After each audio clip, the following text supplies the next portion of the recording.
Welcome, everybody, to the first episode of the First Percentile Ball Knowledge Podcast. I'm your host, Hagen. I'm here with co-host Jeb Mays. You also got Ethan Penn from running from the OPS joining us today. He's going to be along with us a lot. How are you boys doing? Doing great, man. The Braves are winning right now, so I'm actually not having any suicidal actions or thoughts right now, so we're good. I mean, it's not likely this year when the Braves are winning. I mean, that's pretty rare. Yeah. Yeah. All right, so let's Somehow a Mets fan and a Braves fan have a podcast together.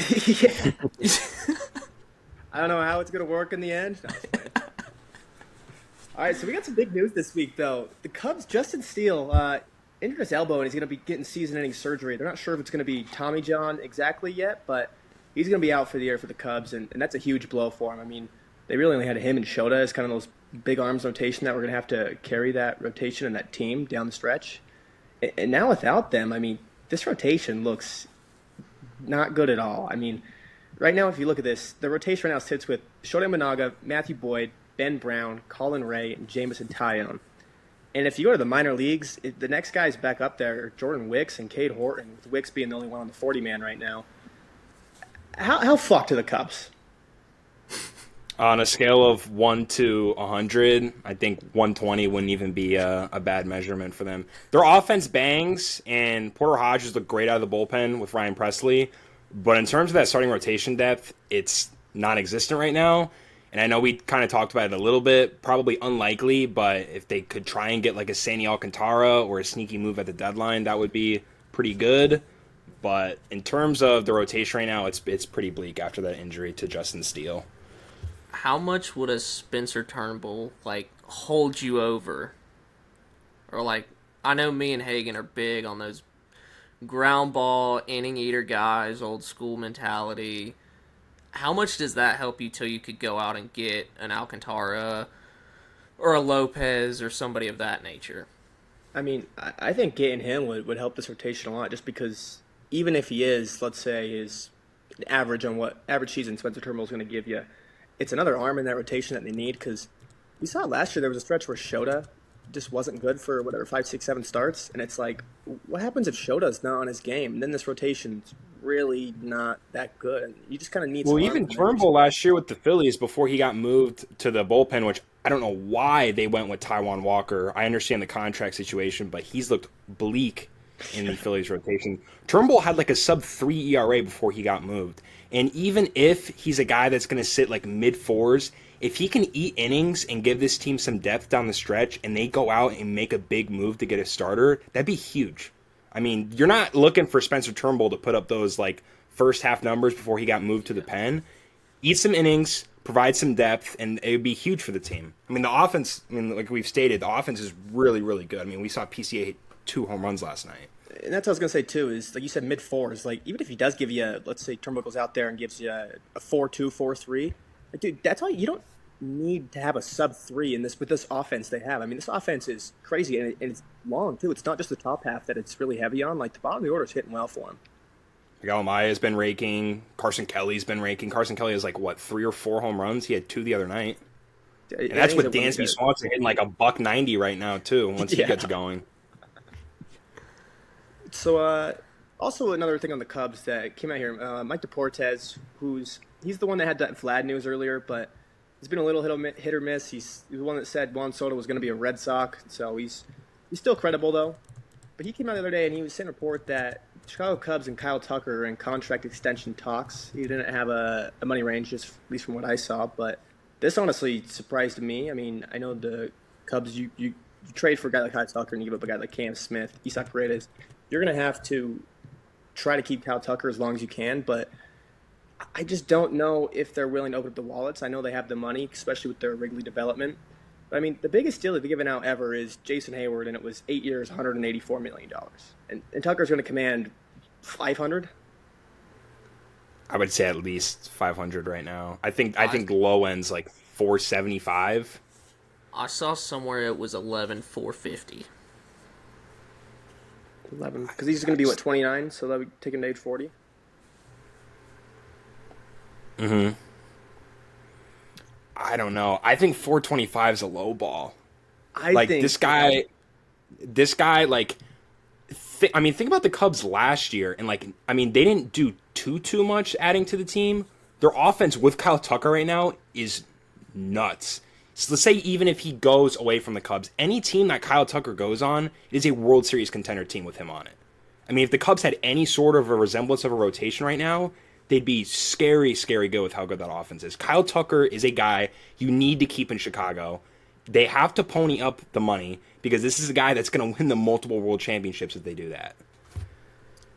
I think you're right. You have to keep Kyle Tucker. I mean, since 2020, he's ninth in baseball in F4. He's got 22.1 F4 since 2020. He's someone you have to keep, and I know I've been vocal about it on the Skippers View podcast about how I don't think they'll re-sign him, but this is the guy you pay. I know he's had some injury history, but I feel like a lot of them's just kind of some fluke shit. Last year he fouled the ball off his shin and he was out for 2 months. Yeah. I mean, you're getting I would say easily, when healthy, a top 10 to at worst 12 player in baseball. How many teams can say that they've locked that up? I mean, the Cubs had it a little bit with Chris Bryant and Anthony Rizzo and Baez with that kind of core, but Kyle Tucker's a whole different animal. And he's played so from 21 to 23, he played 3 straight years of 140-plus games. His WAR was not sub-5. I mean, he was sitting between 5.3 and 21, 5.5 and 22, and 5.5 and 23. And, if I'm Kyle Tucker, you look at the Soto contract, and I know you took the Mets and Steve Cohen, he would have paid $1 billion if he had to get Juan Soto. You look at him and you can't You're a lucky motherfucker. Yeah. The worst 900 OPS I've ever seen in my life. But you can't tell me Kyle Tucker looks at Soto, who's, after his deals, the deals are going to add it on, so it'll be $805 million, $815 million. You tell me Kyle Tucker won't look at what Juan Soto does and what he does, where he's not too far behind him pretty much overall as a player, and say, better defensively. Can I get more than half of what he does? He's gonna use Vladdy's extension too. Vladdy just got paid $500 million, and in overall value, you're telling me that Vladimir Guerrero Jr. is a more valuable baseball player than Vladimir Guerrero Jr.? I mean, it is more Kyle Tucker with Vlad and Soto. He is older than both of them, but still, right. But I don't know. I think there's no way he goes under 450 in my opinion. I think he's way too valuable, and I understand he is older than Vladdy by 3 or 4 years. But in terms of his overall pedigree, he's won a world championship. He stays healthy. He plays, definitely a more premium position than first base, and he's put up production for his whole career. He's definitely using Vladdy as a conversation starter in terms of a contract negotiation. And he's certainly going to use Juan Soto. I mean, there's been a few graphics where Juan Soto and Kyle Tucker's numbers are borderline almost the same in terms of some of their production numbers. I mean, and you said, too, he can play in the playoffs. I mean, dude, he's got 64 career playoff games under his belt. He's hitting he's got a 685 OPS. It's not as good as I thought it was. Damn it. I was trying to cherry pick a stat there. Maybe he's not. Maybe he's not as good as he But still, he's got 64 games under his belt. And he was a big part of that Houston lineup. Right. Like I said, I think even if he doesn't stay with the Cubs, which I don't think... I mean, I know we all said the same thing about Vladdy, so who kind of knows what the situation is until it happens? Whoever gets Kyle Tucker, very, very lucky. Absolute star baseball player. It's going to be and one I know of the that New York Jeb teams. differs a little bit from us on the money aspect, so I want to hear, Jeb, what's your range on what you think Kyle Tucker's getting? High offer and a low offer. I don't know, man. I know obviously contracts are going up too, and you've got the lockout looming basically next year. So I think if he gets anything in his range that he thinks he'll get, he might take. I think at 11,450 is not a bad deal. I don't. I know he is older, but kind of like Ethan touched on, he's going to be a top 15 player in baseball. He's going to play defense, and he's going to play gold glove caliber defense. And even in 2024, he only played 78 games and put up 4.7 WAR. That's so stupid. That is so stupid, dude. He's a 5-point player. Oh my god. That is ridiculous. Jesus. I think I said it to y'all. I think 10 for 400 was... I think that's a pretty good deal. I do. But But I'm not saying like anything more is going to break the bank or be bad for any team, because you're paying for the prime years pretty much, and you're just going to eat it on the back end, kind of like every contract. I mean, look at Bogarts, for example. I mean, the Padres blew Boston out of the water by like $100+ million. I just think it's crazy we're talking about contracts now. Like a 10-year, $400 million contract Is a low 10 ball. years ago. 10 years ago was like the biggest deal ever. Now it's Yeah. like, I don't know. That might be a little low for Kyle Tucker. He's $40 million a year. It's ridiculous. What did I say?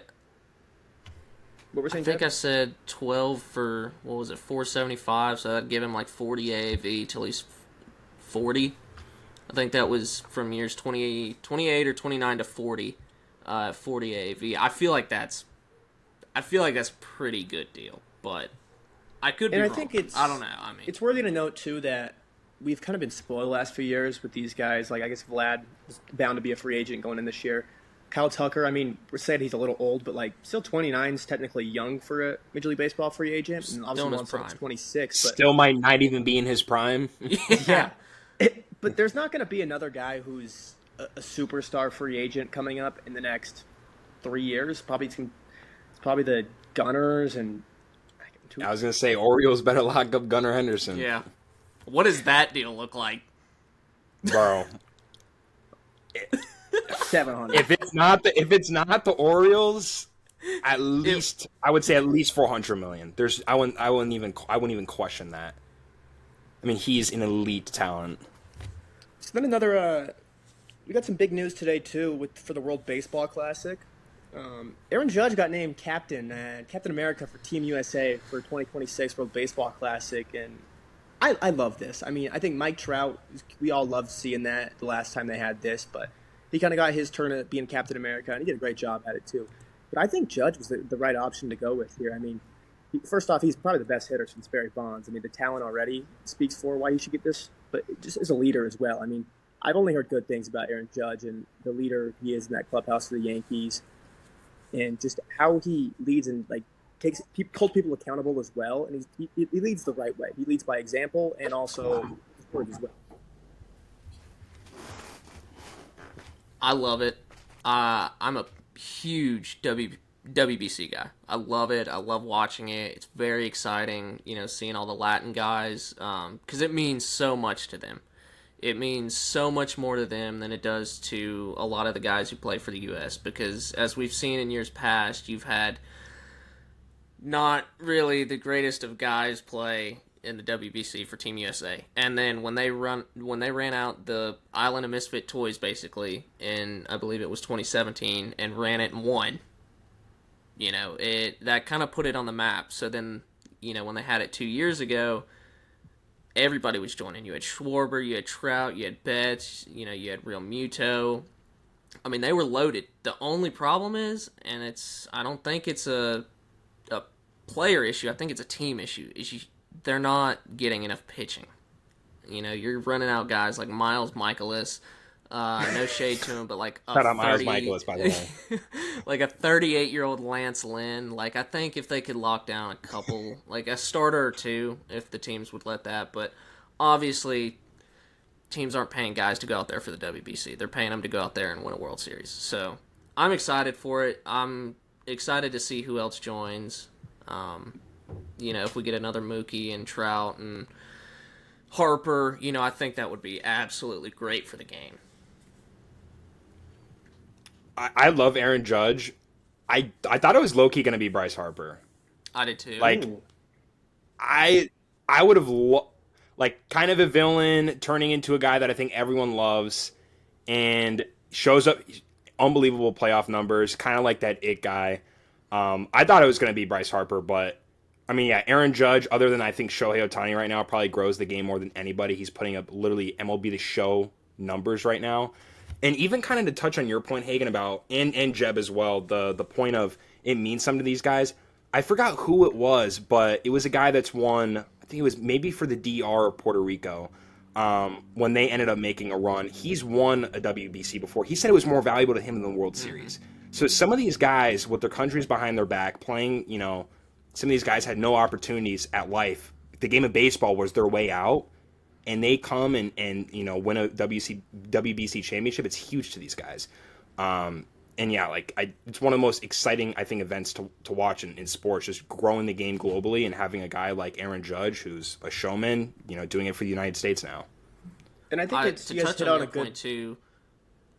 Go ahead. Sorry, Hagen. I was just going to touch on the Harper thing. I feel like Harper's kind of past his villain phase. I know when he first came up and he was kind of being a little bit more flary than all the old heads were, back then. I think people now have grown to like Bryce Harper. I mean, me as a Braves fan, I love Bryce Harper. I think he's a phenomenal baseball player. He has been. He should be a first ballot Hall of Famer. But no, if they get some guys, this Team USA squad could be loaded. And I think you guys both. I just always the WBC moment with Trout and Ohtani is just so iconic now. And I would go as far in modern day baseball. It's like top 5, at least top 5 moment that we've seen in all of baseball. Dude, moments like that is man. And I think that's a moment you got to we're keep going to be watching seeing. it. That's just. I think we're going to see that in 50 years from now. Our grandkids are going to see that moment of Mike Trout, Shohei Ohtani. It was the 2 best players in the game, and I guess Trout wasn't the best. I mean, when he was healthy, but it just means so much to these guys. I mean, you hear guys talk about just how much it means for them, for their countries, how it means more than a World Series, and just dude, they hit singles in the 2nd inning, and everyone's running out of the dugout like it's Little League again. They just play like kids, dude. Look at even in the Lee Dome League, Junior Caminero is throwing a bat up in the air higher than the ball even went. I mean, this is nuke too. When players are playing for their countries, it really means something to them. I mean, the game of baseball for them is everything, and you're representing it on a national stage for the country where you came from. It's like a second to none feeling for some of these guys. Look at the guy too that the Rockies signed, who in the WBC, Jeffrey Young. I think he struck out the side, and he was doing a circus act of cartwheels and shit on the mound. I mean, I love it. Obviously, unless it's against my team, but I love it. I mean, that's the emotion that we want to see from these guys, and obviously in the MLB, you're gonna have a veteran pull you aside and say, hey, you can't do that shit, but. That's why I love the WBC, is the flair, the dramatic. Look at Randy Arozarena, too. Oh, dude. When he roughed him, dude, and then just... He played for Mexico. Is he from Cuba, or... Yeah, Mexico. He defected to Mexico and, got Mexican citizenship so he could play for them in the WBC. I mean, love it. Love those kind of stories. And I think it's good, too, that, we kind of talked about it with Jan, but it allows some of these other guys that not knowing anyone knows about to get noticed to potentially play in the majors. So it's a showcase for not only the superstars of the game and the guys that have done it for some guys decades and several years.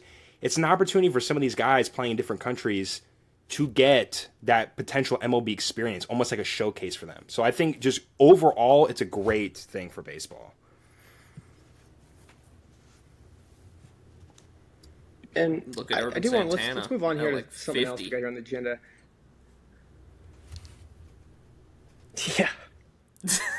Sorry, Ethan, Hagen, I want go to ahead. hear this from you.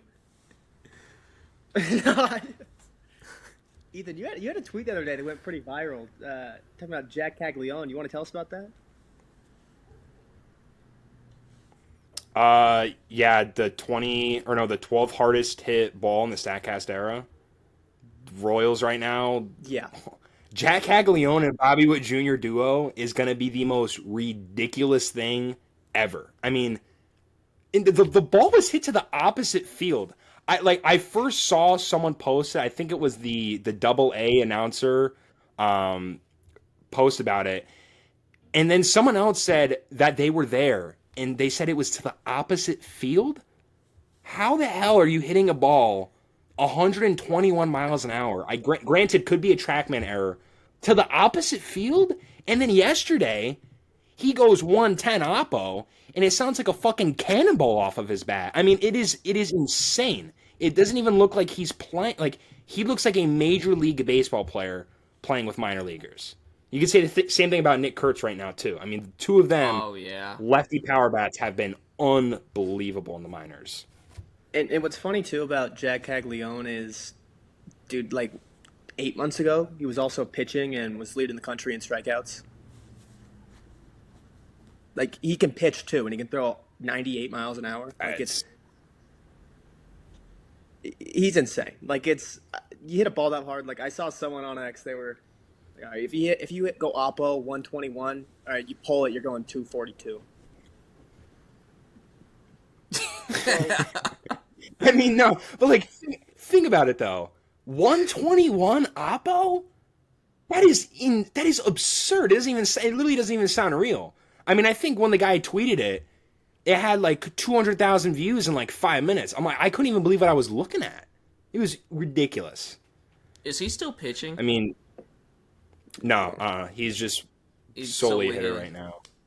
Damn. I think just in general, the talent in Major League Baseball right now, this could just be even like another topic. The talent in Major League Baseball is unbelievable right now. You got, Nick Kurtz with 7 home runs in the minors. He's probably going to get called up soon. Brent Rooker's playing center and right field. You got a guy like Jack Caglione. Bobby Witt Jr. signed a huge extension. You got Fernando Tatis Jr. You got Mike Trout. Like, the game of baseball right now is so talented. It is unbelievable. Probably the most talented we've ever seen. Oh, for sure. And someone you didn't bring up at all who's looked phenomenal just at 22 years old is already looked like he's a superstar in the making. I think there's no other way to say it, is James Wood. And I mean, the other day, Ethan, you sent it to me. That was one of the most impressive home runs I think I've ever seen. I mean, dude, it was a fastball low and inside, and he went oppo. Like, just a laser.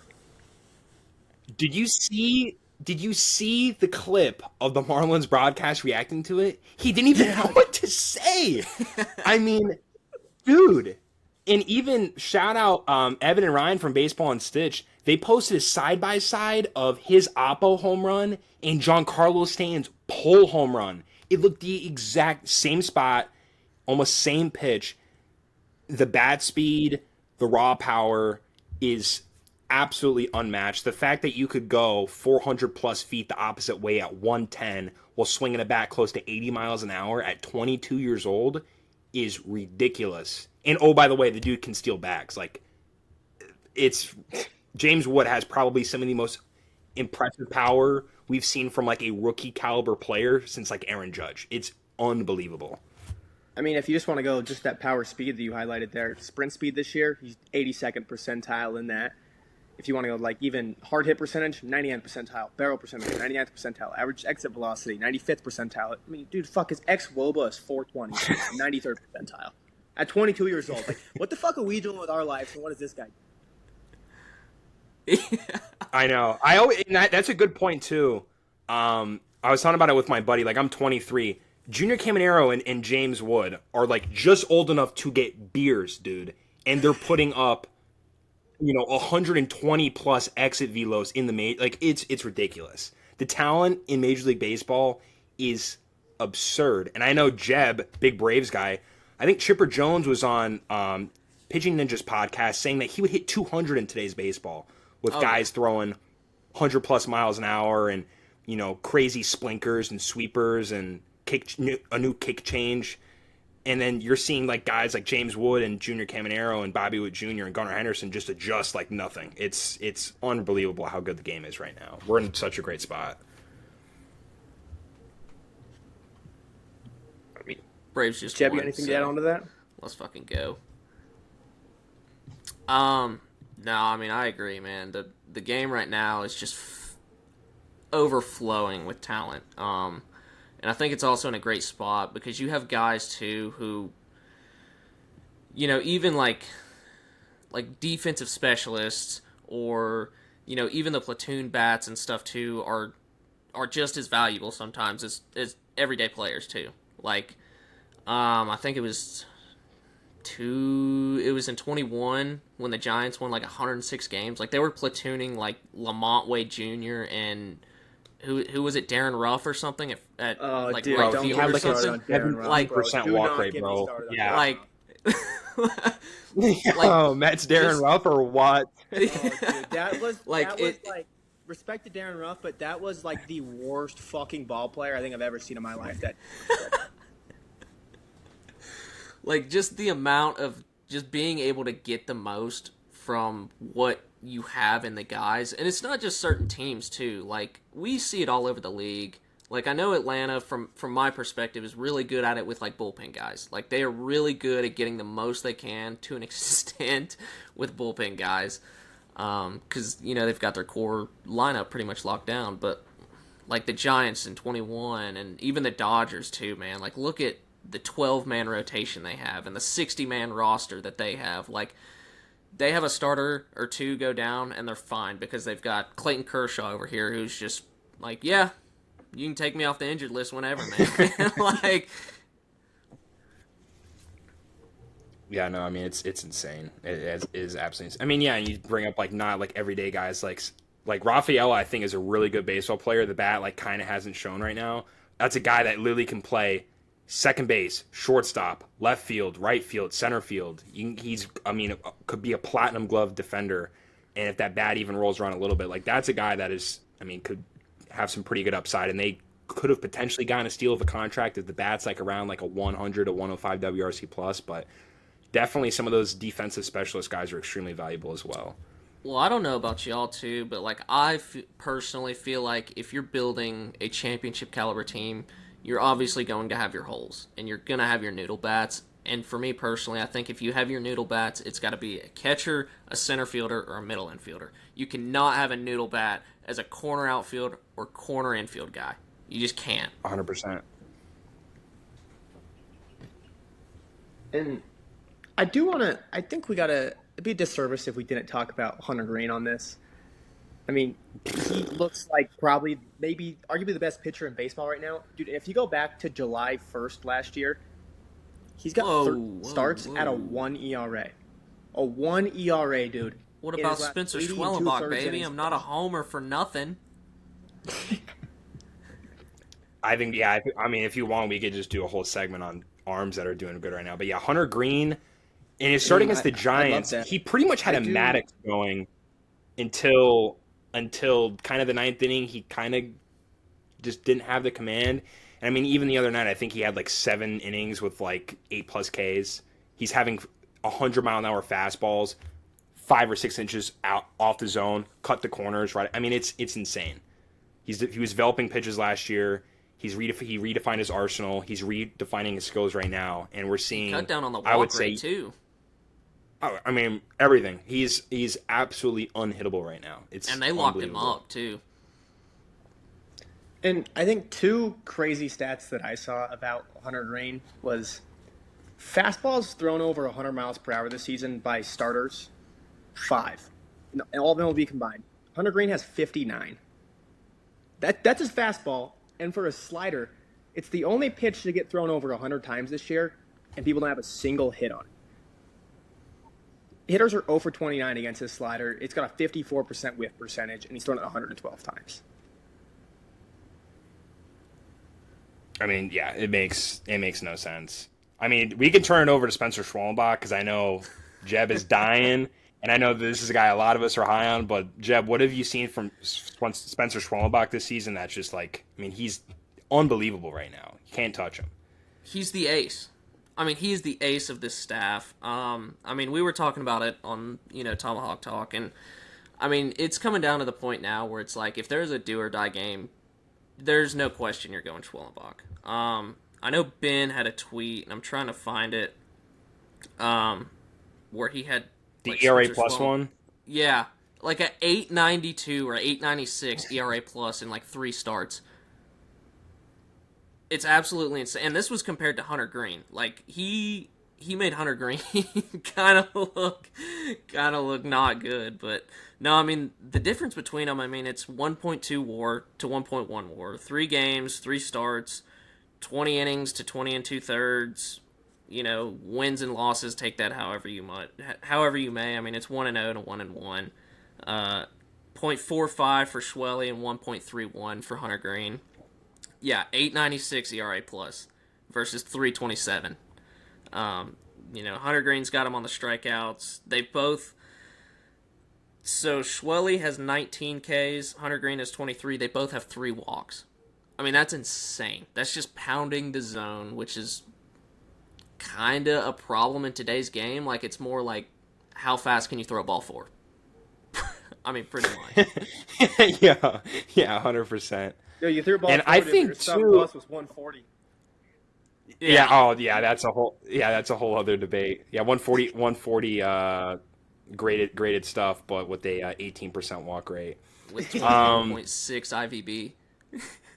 No, and like I think Spencer Schwallenbach was like probably the biggest, like, I guess, breakout candidate, if you would even call him that, because he was really good last year. And I think a lot of people that were like, you're being a little bit too bullish, or you're a little bit too optimistic. I think Spencer Schwallenbach showed it last year, and he's even better this year. And you could probably even say the same thing about Hunter Green. Hunter Green, when he first got called up and his first couple of starts were kind of bad, everyone was bashing on this guy. I think his last 10 starts of 24, he had a sub-2 ERA, barely walking anyone. And we're seeing it this year with the redefined Arsenal. It's unbelievable. I mean, it is a breathtaking sight to watch Hunter Green pitch right now. It's like much-watch baseball. And with the Schwellenbach thing, I think, like you said too, Ethan, like whether you want to call it like a breakout or not, because he was really that second half last year he broke out. It was almost like anyone that knew ball knew that Spencer Schwellenbach was going to be very good this year. I mean, even as a Mets fan, I mean, this dude terrifies me. Like, I gotta go to Truist Park, and I gotta go Griffin Canning versus Spencer Schwellenbach. I gotta go Chris Sale versus Kodai Senga, and I gotta go Spencer Strider versus Griffin Canning, or hell, Clay Holmes. I don't care whoever it is, dude. Like, they have 3 phenomenal pitchers. Like, and Mets fans, they just didn't believe that Spencer Schwellenbach was good. They're like, he's a 4. I'm like, no, this guy's like, he's a stud. Like, he's gonna be one of the best pitchers in Major League Baseball. And they just, Mets fans didn't choose to believe that, and now they're seeing it. I think the worst comparison last year. Yeah, I think the worst comparison last year was like Spencer Schwellenbach's start and Bryce Elder's start, about like how good they were. And it's like, if you know anything about advanced metrics and you were looking at Bryce Elder's start from 23, I think he had like a 2.4 ERA. His xERA was like almost close to 6. I mean, he was getting so lucky. It was insane. I know he added more horizontal break on his 2-seamer. He's up like 1.2 ticks on it. But the Spencer Schwellenbach and Bryce Elder comparison that I saw in the offseason, I mean, it was terrible. I don't even know how a take like that was even possible for Spencer Schwellenbach to be in that conversation regardless. We talked about it a little too. Like, I know the game against the Rays that Elder started, he gave up like 6. But if he would have got pulled in the... Yeah, I mean, if he would have got pulled in the 5th, he only gives up 3. But the Braves had a game that went 11 innings that night and got to Tampa at like 5 in the morning. So everybody pretty much read the room where they were like, Elder, you've got to go 6, and we don't care if you spontaneously bust. Like, you've got to go 6. And I mean, for him to do that and give up what should have been 3 runs, I mean, I actually thought it was a decent start. And I'm the biggest Bryce Elder hater there is. Dude, I'm telling you, dude, every single time I see the Braves rolling out Bryce Elder, I bet against them. Yeah. Bryce Elder, bro, dude, like, his All-Star year, like, you brought it up, Ethan, when how his xERA was that year he made the All-Star. Is that the luckiest All-Star appearance in Major League history? Dude, I'm telling you, like, I forgot, someone had a screenshot, and it was like before I was like covering baseball on Twitter, but I think it was like almost 3.5 runs. It was ridiculous how high like his regression was gonna be, because he didn't have swing and miss stuff. I don't believe he had high ground ball rate, so it was like it was high fly ball rate, low ground ball rate, no soft contact, no velo, no good, no, his FIP wasn't good, his xFIP wasn't good. You know, he didn't have crazy pitch metrics with high IVBs or horizontal break or VAA metrics. Like, it just, you could just see that he was going to regress. You could just see it. You know, we're doing all this talk, and we're not even talking. Like, we haven't even named Paul Skeens either. Yeah. He dealed tonight, I took a think, no-hitter, right? the other day. Yeah, like, we haven't even named Paul Skeens, or even, like, Garrett Crochet either. Garrett Crochet, no hitter through 7 or 8 yesterday. Yeah. I Yeah, that's mean, pretty cool, actually. that That might be. Chase Oh yeah, and Meyerbrook, Chase Mydroth no broke hitter, up. the dude he Yeah, was that's traded yeah. for. Like Yeah, that's got to that's be a nuts. first, right? Yeah, I mean 100%. And I mean even like the contract that Crochet got, if he lives up to any of the expectations, an Oh my God. absolute Steal. steal for the Red Sox. Absolute steal. And we could even go into like the Red Sox in general. Like they just locked up Christian Campbell. By the way, went deep again today. Crazy bat speed, crazy pop, crazy plate discipline. I mean everything. I mean he's one of the most talented young players that we've seen in a while. And they lock him up. They lock up Garrett Crochet, which the contract itself is absolutely insane. He's simply one of the best pitchers in Major League Baseball. And I do want to. I think just on some team side of things, I think there's a couple teams we got to talk about. I mean, obviously we don't need to talk about the Dodgers. I mean, they're struggling a little bit, but I mean, dude, the Dodgers are gonna be fine. But like the team that I really want to, it's surprised me, and I would probably say it's the biggest surprise in baseball. Like the Padres, I knew the Padres were gonna be a good team, but I don't know if they were gonna look like the best team in baseball. But dude, the Giants at 11-4 they are playing amazing right now. Yeah, Giants definitely, I think, are shocking some people. Verlander's been. I really liked Verlander going into this year. I know it's really early on, and we'll see how that goes. But I mean, they were doing well, and Willie Adames just his first home of the season tonight.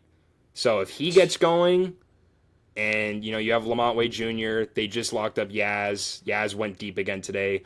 Jung-Hoo Lee coming into today, second highest slugging percentage to no other than Mr. USA Aaron Judge.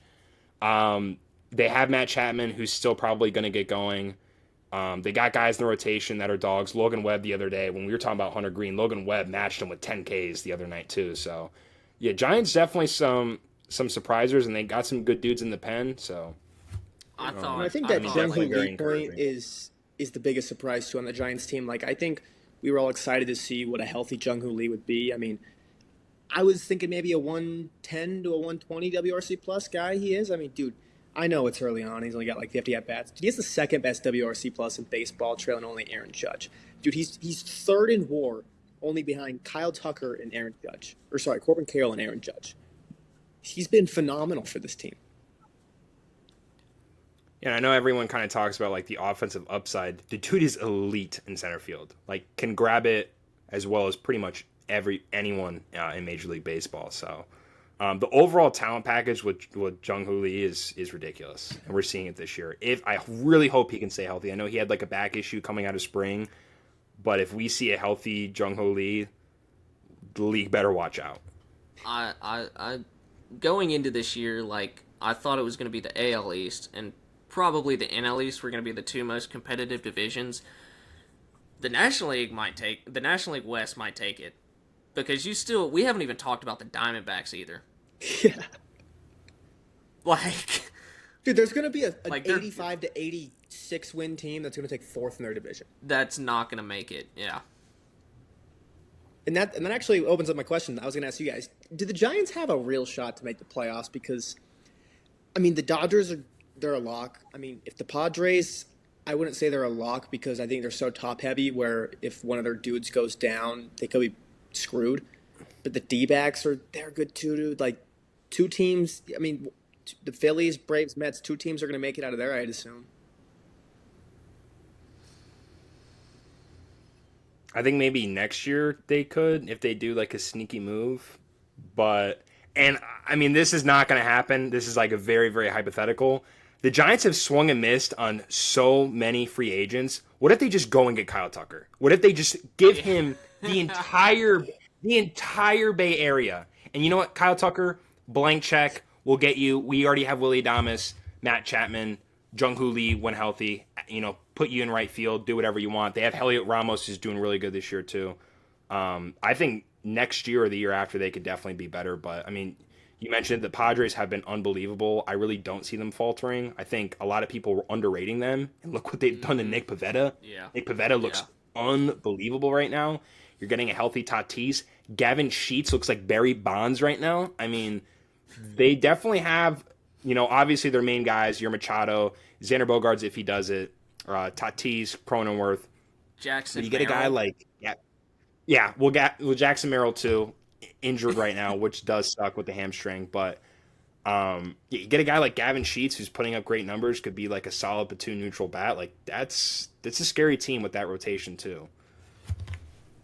I mean, dude, the Padres are the best team in baseball, and they have Martin Maldonado on their roster.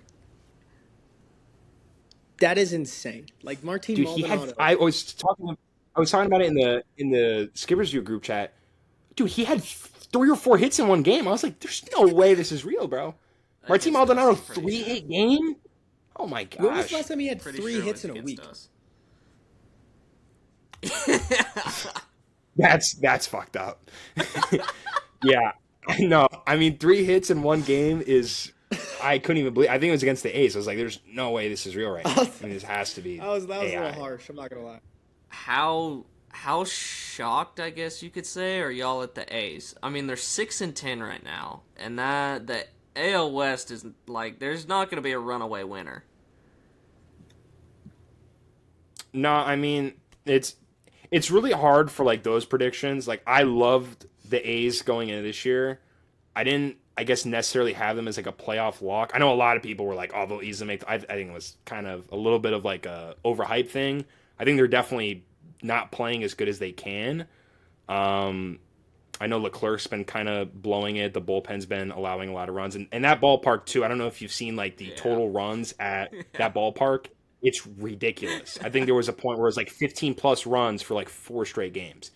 The offense bangs. Brent Rooker's kind of striking out a little bit more than we're kind of accustomed to the last 2 years. So I think he'll get going. Lawrence Butler still isn't really getting going. Tyler Soderstrom looks unbelievable right now. But if they can have a couple guys in rotation step up, Mason Miller does his thing. Jose Leclerc kind of returns to how he was in 24 and 23, and I think the A's do a lot better than they're doing right now. I don't know about like Not playoffs. I think that might be a little bit out of the picture potentially, but they could definitely be playing a lot better than they are right now. not to mention they haven't even called up Kurtz either. And That's going to be ridiculous. Yeah. and with the A's as well, I mean, Ethan, you brought it up just about at home how it's kind of killing them a little bit. I mean, dude, they have a 5.90 ERA at home right now, worst in baseball for any team at home. I mean, the only other team close to them is Colorado, so we kind of see the ballparks already. It's a very hitters friendly ballpark if you want to say that. And if you just look to it, run differential, they have the second worst run differential in all of baseball, only behind the Colorado Rockies. I mean, the Rockies are negative 44. The A's are negative 24. I knew the A's were going to I swing think the it Colorado really well Rockies this can year, score like but it 3 was just straight games. more the question of, yeah. But just the A's, can they? It's their pitching. I mean, Did you? you got. I don't really like anybody in that bullpen besides Mason Miller.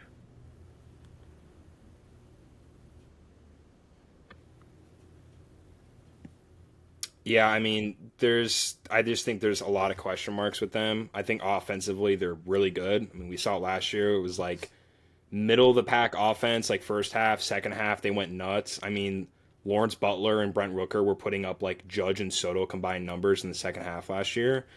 But yeah, I mean, if Nick Kurtz comes up, Brent Rooker starts playing a little bit of outfield, and you get that bat in the lineup with Tyler Soderstrom, Jacob Wilson has looked unbelievable. I think through like spring in the beginning of the season 2 days ago, he had 2 combined strikeouts.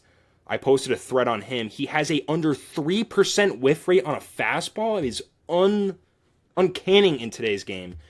But yeah, call up Nick Kurtz, potentially slot him into that lineup. That absolutely bangs.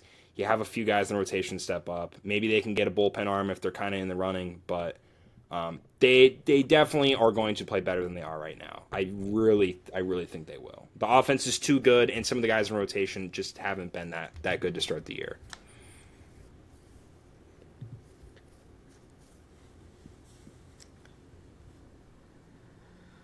And I agree with you as well. Oh, what about the Orioles? The offense is good every year. I like the pitching side. I just don't really get. I haven't looked at Sagano other than like the first I think 2 or 3 starts. He was looking like pretty good, but um, it's one of those things where, like I said, the Orioles in 23 won 100-plus games with Kyle Gibson, known ace, as their number one starter. This offense is going to be really good, right? Jackson Holiday, I think, will get going this year.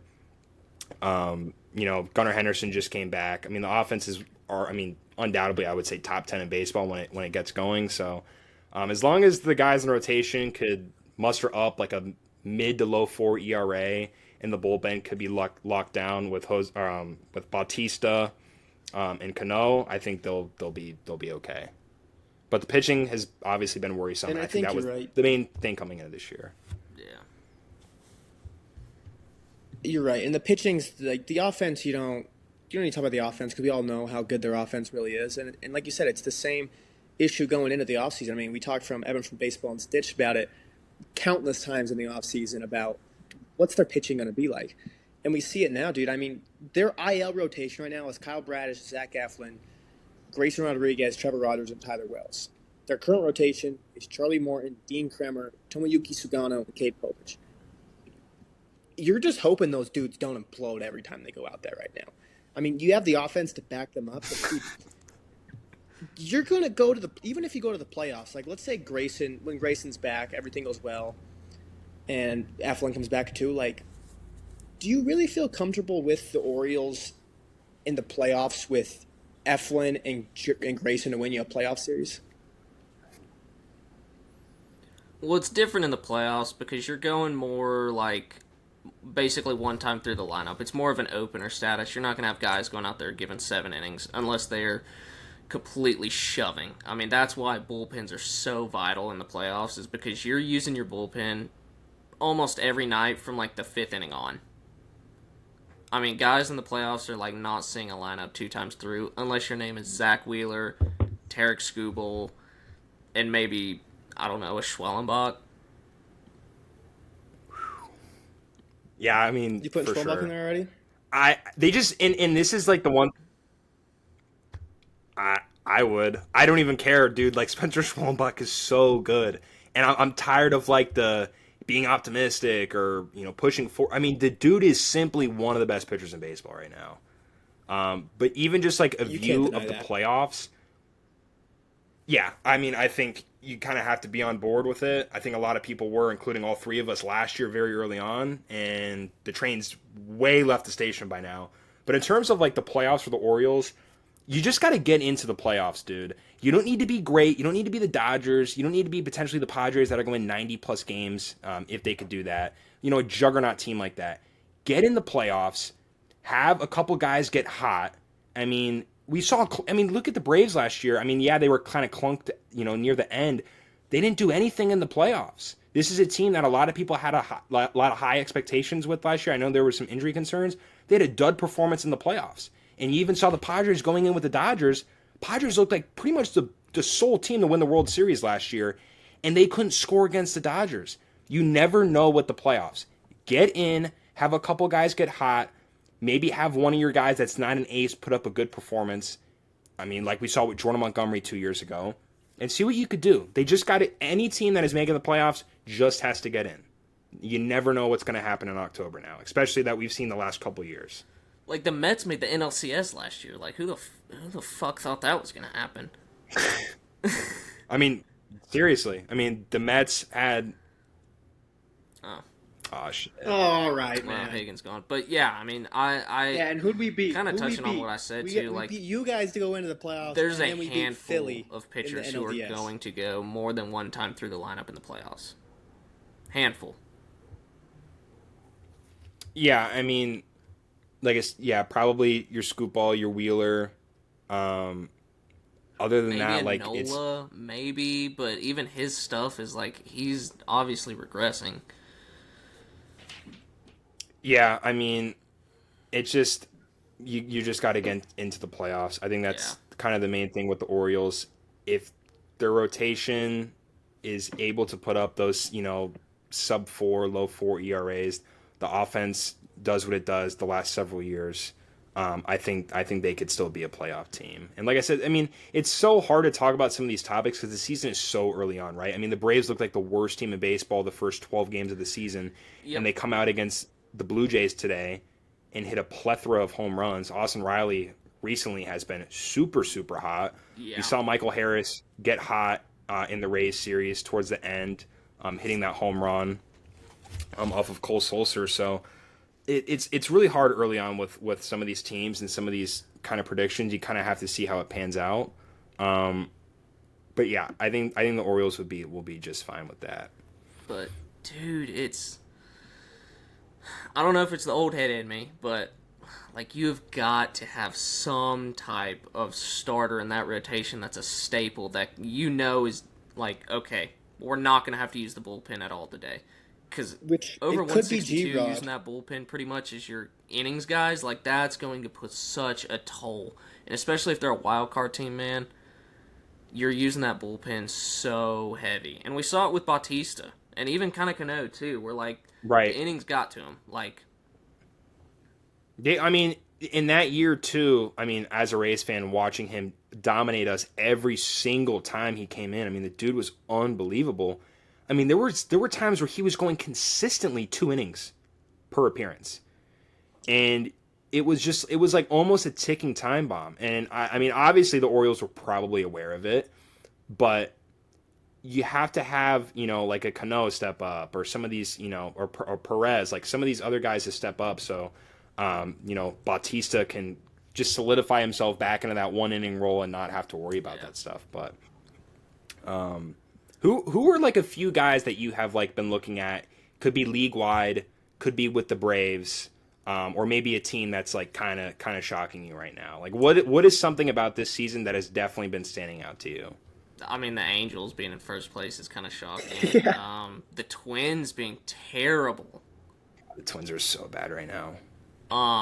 It's brutal. I mean, the Twins who are down 5-1 to the Giants. I mean, that's another one too. And even the Padres, like the Padres and Giants, getting off to these hot starts are pretty much what's surprising me the most. Yeah, the Giants definitely. I know that. In a space, we kind of talked about the Giants being a little bit of a sleeper. The Padres, I think the Padres got way too much hate, dude. Like, yeah, for sure. The top of the offense is so good, and they always find a way to kind of put the pieces together regardless. Dylan Cease is an absolute beast. You got a guy like Michael King, who down the stretch is probably going to be in the Cy Young contention. The guy that they got from the KBO has actually looked. Kyle Hart's actually looked pretty decent too. And like Nick Pavetta's stuff is absolutely ridiculous. He just needs to throw it in the zone, and we're seeing it this year. And they have guys in the bullpen that are throwing 80 grade stuff. Jeremiah Estrada, Morion, Jason Adams, 80 grade changeup. Like the Padres are just a well put together ball club. And I think they got way too much hate going into the season, and we're definitely seeing how hot of a start. Like I said, I don't think the Rockies scored for like 2.5 games. The pitching, I mean, aside from just how dreadful the Rockies look right now, the Padres have definitely looked really, really good. And Chris Bryant just went on the IL again. Yeah, man. Can't catch a break, dude. Like it sucks. Like that. Like I don't know anyone that doesn't like Chris Bryant. Very likable guy. Yeah. Rockies fans. World championship with the Cubs. First time in over 100 years for that organization. Was a guy that worked hard, cared about his teammates, cared about the organization, and he just hasn't been able to stay healthy. And even when he is healthy for a certain period of time, the numbers just aren't there. And it's just one of those cases where it just kind of sucks. It kind of is what it is. But you even see the Rockies. Hopefully, Chris Bryant can. Yeah, I mean, no one wants to see a guy go down with injuries. I think people that do, it's sickening people. But you never want to see a guy go down with injuries. I mean, it sucks, especially a guy like Chris Bryant, very likable. A guy that signed a massive deal with Colorado, hasn't been able to do any production just because of injury concerns. And I mean, he's on the 10-day. I don't know exactly what it was. I saw what you kind of referenced. I didn't see exactly what the injury specific news was on that, but I know that he was on the 10 days. So it just sucks for Chris Bryant. I think it was something with his neck. Yeah, it's just kind of always something. It sucks to see though. I mean, Chris Bryant is just. It's like one of those like could have been type of guys, not like on like obviously the Mike Trout level with health, but Chris Bryant before he was getting injured all the time was a very, very productive baseball player, MVP caliber player. So And the It thing sucks. too that He hurts was me one of with those this whole guys. Like Bryant when I thing- first started watching baseball, I mean, it was in my youth. I mean, it was Kershaw, Verlander, guys like that. But Bryant was kind of on that tail end once I started kind of getting towards high school and stuff. So he was like kind of in that last generation before I. It's kind of like that Harper range a little bit. Yeah. Yeah, Brian. I mean, just the whole Cubs. Core in general. Watching that team with Baez, with Rizzo, with Chris Bryant, with vintage Kyle Hendricks, with Jake Arrieta. It's so weird. We're talking about the WBC and the Lead Home League.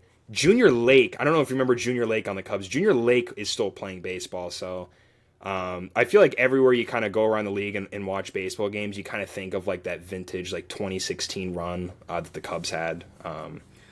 But yeah, it sucks for Chris Bryant for sure. Dude, it's crazy too because if you look at it, like they kept Chris Bryant and they kept Javi Baez, and I mean look at what those and Rizzo pretty much too. Like look at what those guys have done since they've been traded, and then you look at like Kyle Schwarber. Like Kyle Schwarber has pretty much had a career resurgence. I mean, dude, Kyle Schwarber And they might let him be go. in. Yeah, Kyle Schwarber could be in the 500 home run club. It's ridiculous. At least 400, but Schwarber is insane. The Cubs core. I wish they could have kept something like that, but I'll even like kind of switch it over to a couple guys that like I've been looking at. Junior Caminero, back to back games with a home run. The power is absolutely next level, especially at 21 years old. I had the pleasure of watching Kyron Paris the other day hit 2 home runs to the opposite field. He's a guy that's been working with Teacherman in the offseason, kind of redefined his approach and his swing mechanics, and he's starting to drive the baseball a lot too. And I know we kind of touched on James Wood. We're back. Dude, I couldn't hear Finally you guys. joined back. I kept talking, dude, and you guys just kept. You didn't say anything. You guys kept talking. I texted Jim after like 8 minutes and was like, "You guys hear me?" No, we're left. So, Dude, I was talking so much about Chris Bryant, and I was like, "Damn, these guys do not want to hear what I got to say about Chris Bryant." No, we couldn't just hear talked you. about Chris You Bryant for 10 minutes. Yeah. We were just talking about see some guys that we were watching. I talked about Junior back to back games with a home run. Talked about Kyron Paris. I 2 mean, I homer heard game. everything you guys said. Like Jeb said for you guys, it was saying I wasn't in the call, but for me, I could see everything. Yeah. But now that I'm back, I know that you guys kind of highlighted a few guys. I cannot do this podcast without getting Max Kranick propaganda out there. Max Kranick, dude, he is a dog. He has in 10 innings this year for the Mets. He's got a 0 ERA. I mean, this guy is coming in there, and Homer. they're putting him in there in these tough situations with bases loaded, no outs. Like they're putting him in there in the fire. I mean, dude, he's tied for second in F4 for relievers. Max Kranick. I think that's good though because like the Mets have always had a problem where their bullpen has just shit the bed for them down the stretch, and they've literally had like Edwin Diaz or Juris Familia, and then just like Danny McQueef. Like they have never had a Yeah. full of guys or anything, and so I know you've told me to watch out. Like once they brought in David Stearns, like this bullpen is revitalized, and they're going after guys with what is it like the ability to throw really high IVB sinkers or whatever, and really good like slide pieces too. And so, I mean, I think a revamped bullpen along with Diaz and, what's that, Brandon Sprout, I think, too. Y'all said could spend time in the bullpen, potentially. He could, but he's probably going to come up as a starter, I'd assume. Yeah, I mean, I think it's great. Like, as much as it pains me to say, like, there's not a lot of good teams. Like, it's, like, good for the baseball, like, when they're winning. But, like, when the Mets are winning, like, it's good for baseball. Like, I never thought I'd hear a Braves fan say that in my life. I know, but like, just, I mean, y'all have gone through so much shit. Like, I feel bad. Like, and I think this whole Mets bullpen as a whole too is also just. I mean, they're the third best bullpen in baseball right now. And another big part of that is my guy Reed Garrett. I mean, he's rocking a 0 ERA right now. He's looking And amazing, dude. actually throwing strikes. Dude, yeah. I mean, last outing he wasn't, and Soderstrom hit a bomb that was just right to Soto and got out of a jam. But he's throwing strikes, yeah. And that was the issue last year with a lot of guys in this Mets bullpen was all the numbers looked really, really good. Besides the walks, or what really they inflated the WHIP and they inflated the ERA, in my opinion. And I think now just never doubt a David Stearns bullpen. Like I know last year it was his bullpen, but that wasn't his team. He came in the middle of the offseason. Now that he was able to get his guys in there that he wants, you can't doubt a David Stearns bullpen.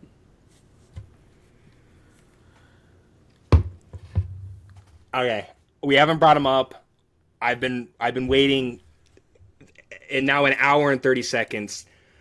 Jonathan Aranda is now qualified. He has the second highest OPS to Aaron Judge, bro. I'm telling you, It's that good. Jonathan Aranda, bro, he's so good. I think he has like 7 or 8 doubles, bro. The dude is unbelievable. Had another 2-hit game. He was 10th in hard hit percentage coming into today's game. Great opposite field approach. Has the ability to walk. The dude is unfucking believable, bro. I'm telling you, Jonathan Aranda is legit a dog. This is a guy that I don't even think is going to be like a hot stretch kind of guy. I loved him a few years ago. I was called crazy for liking him. He is one of the best pure hitters in baseball to start the year. It's ridiculous. I knew that Aranda was playing well because it seems like every day now you're like, oh, look, Aranda. But I honestly I've not looked at his stats or anything, so I did not know It's he was like it's that. insane. Yeah, I'm pretty sure leads league in doubles, second highest OPS, hits the ball as hard as anyone. And even like a guy like Cameron Meisner, Josh Lowe got injured. Cameron Meisner has stepped up, 2 home runs today. A guy that's hit 20 home runs and has stolen 30 bases in the minors with a walk rate around 14%. Might have found a short-term replacement for Josh Lowe while he's injured. I mean, there are a couple guys on the Rays team right now that have been doing really, really well for sure. What about my guy Magnum? Jake Mangum's looked pretty good. In the outfield too, he's looked good, but this is a guy that made his major league debut, close to 30 years old, has played, I think he's had like 1,400 ABs in the minors. Crazy. He's a guy you can root for, man. Mississippi State guy. I think NCAA leader in hits or something like that, some crazy like hit leader stat. But he came up. I think he was like 10 for his first 20. He's kind of slowed down offensively. I believe he had a multi-hit game tonight. Guy runs the bases well. Just a high like IQ baseball guy. A guy that you want on your team, can play multiple different positions, can steal you some bags. I think he has 7 or 8 steals already. So, yeah, a guy that you can root for and a guy that's made a pleasant surprise for the Rays so far.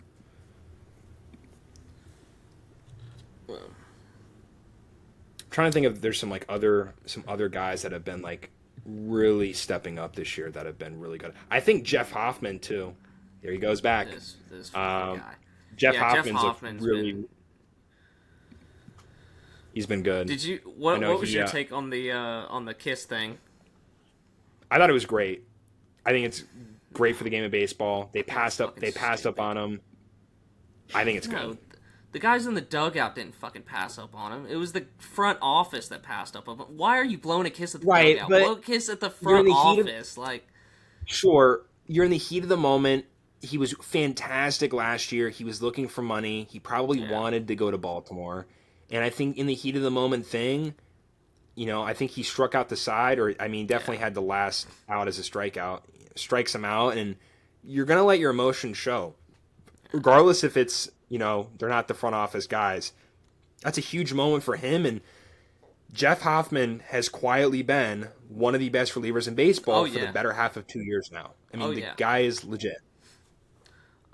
No, I think it's great. I think shit like that, especially interdivision rivalries, stuff like that, I love that. I eat that shit up. Like, even with it being this early on, like division games with them being cut down shorter because of the they didn't expand the season, but they like expanded interleague play or something to where you don't play the division as much. So those games mean a little bit more. I liked it. I think it's it shows competitiveness. and basically told him to kiss his ass. It starts a potential rivalry. Yeah. It starts a potential rivalry. I mean, who's to say, Felix Bautista has a great, good closing to a game, or Charlie Morton has an unbelievable game against the Blue Jays, and you get a guy like soft-spoken Charlie Morton getting fucking fired up after an outing. Yeah. It's like, it's great for the game of baseball. I think it's good. I know just thought it was a little corny, but yeah, I know for sure, but I think in the heat of the moment, that's like your emotions take over. Yeah, absolutely. I know we're like an hour in. Is there like any kind of like wrap up thoughts that maybe Braves related or MLB related that you've been kind of looking at? Not really. We pretty much touched on everything. Is he coming back? This fucking guy with the amateur hour. It's a good thing this is the first one. We'll work out the kinks. Yeah, maybe Hagen can use my my VPN for the next one. Yeah. Or he can invest in a hotspot. Hagen, for our next podcast, man, you're gonna get my hotspot for next podcast. Can you see me? We'll have a satellite in outer space just for your house to connect to the Wi-Fi. Yes, we can hear you. Dude, my Wi-Fi went out, dude. My Wi-Fi cut out, dude. I'm gonna need that. Some satellite, dude. I'm gonna need a new hotspot. Now we're just wrapping up the first episode. We're gonna work out the kinks. We got it. But any other closing thoughts before you wrap us up, Hagen?